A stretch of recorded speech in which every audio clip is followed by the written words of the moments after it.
और लगभग ये 62 बिलियन एप्लीकेशन लगा चुके हैं ओके और लगभग 42 कंट्रीज़ में इन लोगों का डेरा जमा हुआ है। ओके। जैसे जियो ने प्राइस लो करके उन्होंने लो आदत वैल्यू डाली। पे एट पार पे कॉस्ट को मेंटेन करने की कोशिश की और इस पूरे सेक्टर में इस कंपनी का फुल मोनोपोली है।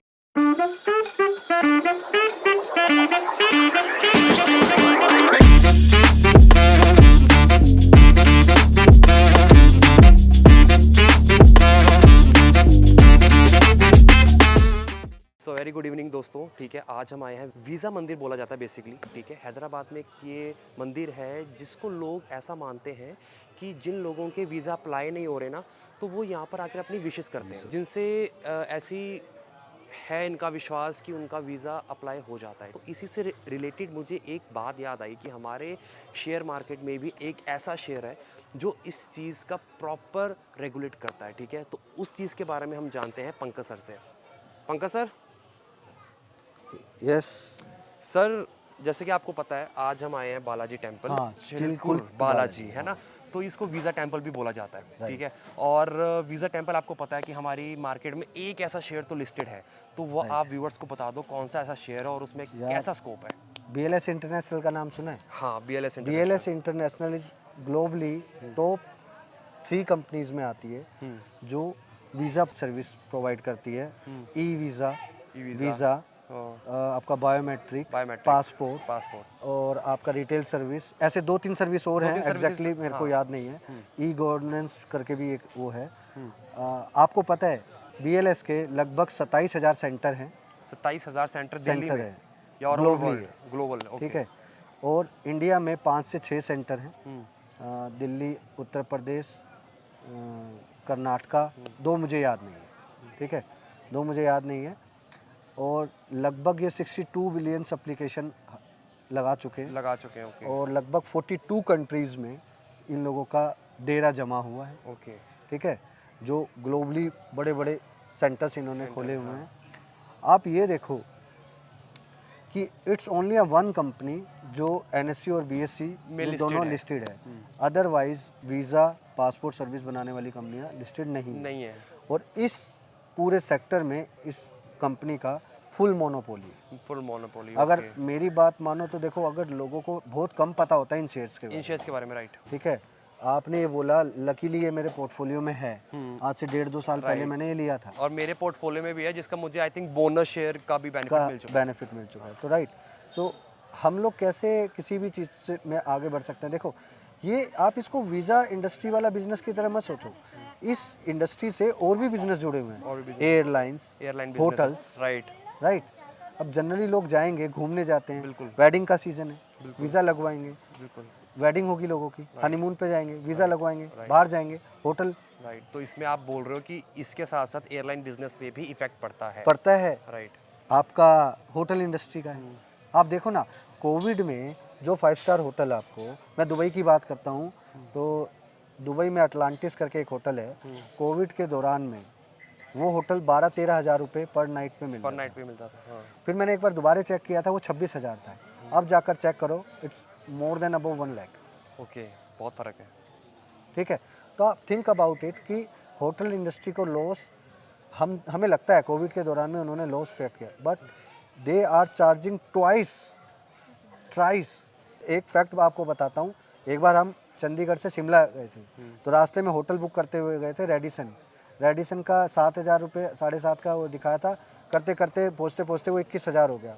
फिर हमने ओबराय चेक किया, 16-17 हज़ार रुपये में, 18 हज़ार रुपये के आसपास ओबराय होटल का आता। वो करते करते 70,000 में वो स्वीट बुक हो रहा था। सोचो, इनका जो AI होता है ना, वो बड़ा पावरफुल। अच्छा, पता चल जाता है, आपने एक बार जहाँ से सर्च मारा वो अपने आप समझ जाएगा। ठीक है। अब मेन क्या है कि इस मंदिर में लोग ज़्यादातर इसीलिए आते हैं। मैं देख रहा था जब मैं परिक्रमा कर रहा था, 11 परिक्रमा करनी होती है इस मंदिर में, तो हालांकि हमने भगवान से कुछ नहीं मांगा, राइट, ठीक है, बेहद धन्यवाद किया। हाँ, हमने धन्यवाद किया कि हम यहाँ पे आए। यहाँ पे लोग वीज़ा के लिए आते हैं और यहाँ एक मन्नत चलती है जो वीज़ा के जिनकी पूरी हो जाती है, वो 108 बार फेरी लेते हैं।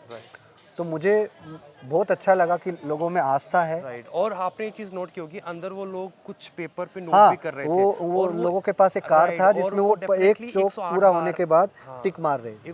वो बिल्कुल 108 बार राउंड लगा रहे थे, तो इसका मतलब उनकी मानता भी पूरी हुई है, राइट। और वो ये चीज़ कर रहे देखो हैं। अब एयरलाइन से जुड़े हुए फैक्ट्स बहुत सारे ऐसे भी हैं। देखो एयरलाइन इंडस्ट्री लॉस में थी, फिर भी राकेश झुनझुनवाला एयरलाइन इंडस्ट्री में वापस आया, लेकर आए, राइट। अकाशा के नाम से। राइट। राइट।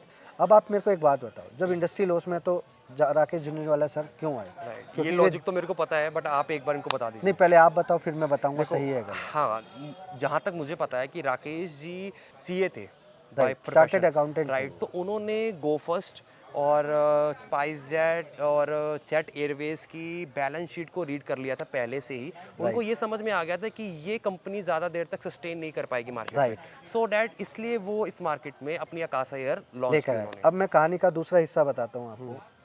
जब ये इंडस्ट्री लॉस में थी, उन्होंने उस लॉस के रीजंस को जाना। अब क्या होता है अभिषेक, अगर मैं तुम्हें 5,000 की टिकट दूं और ट्रेन की टिकट 2,500 की हो, तो तुम किस में सर्वाइव करोगे? ट्रेन में, क्योंकि 2,500 बच रहे हैं राइट, आपके। 2,500 बच अगर ट्रेन की टिकट 4,600 रुपये हो और हमारी 5,100 रुपये हो तो डेफिनेटली बाय एयर की टाइम बचेगा मेरा। Exactly they use the market technique. उन्होंने एक मोनोपोली टाइप का एक सिस्टम यूज़ किया, जैसे जियो ने प्राइस लो करके उन्होंने लो आदत वैल्यू पे एट पार पे कॉस्ट को मेंटेन करने की कोशिश की। जब वो इंडस्ट्री में आए, लोगों को उनका सर्विस अच्छा लगा। मैंने खुद अकाशा में ट्रैवल किया है। 8 to 10 टाइम्स मैं ट्रैवल कर चुका हूँ। राइट। अगर मैं एक ऐसा डिफरेंस बता दूं जिससे आपको मज़ा आ जाए सुनने में, बिल्कुल।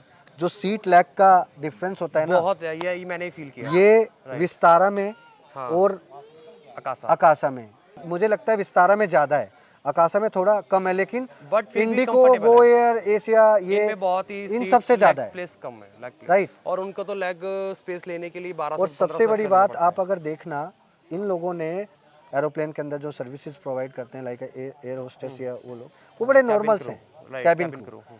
आपको पता ही नहीं लगेगा वो हैं, राइट। इतने अच्छे तरीके से बिहेव करते हैं। लाइक उनका ड्रेसिंग सेंस भी ना बहुत बहुत ही नॉर्मल है, सोफिस्टिकेटेड, वैसा नॉर्मल नहीं रखा है। हुआ है। राइट। लाइक आप इंडिको में जाओ, हाँ। आप विस्तारा का भी अच्छा है, सही बताऊं तो राइट।